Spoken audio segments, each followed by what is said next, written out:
Plus हुनको लागि direct selling एक मात्र उपाय हो। बाँकी कुनै उपाय छैन। जहाँ लगानी गर्नु पर्दैन, सटर खोल्नु पर्दैन, भाडा तिर्नु पर्दैन, कर्मचारी राख्नु पर्दैन, रिक्स लिनु पर्दैन, जस्ट सोचलाई बदल्ने मात्रै कुरा।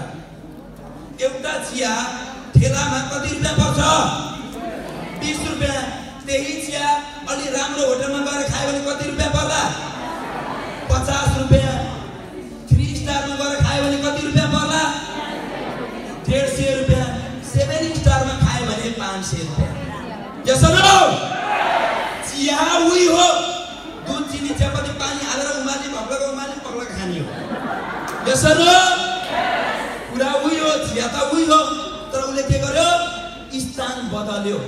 के बदल्यो? स्थान बदल्यो। बदलेको कारणले उसको भ्यालु के भयो? बढ्यो।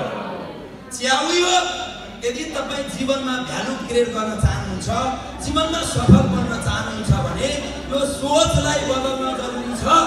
तपाईले जुन काम गरिराख्नु भएको छ त्यो कामलाई गर्दा गर्दै तपाईले यहाँ के गर्नु पर्यो? ठाउँलाई बदल्न जरुरी छ।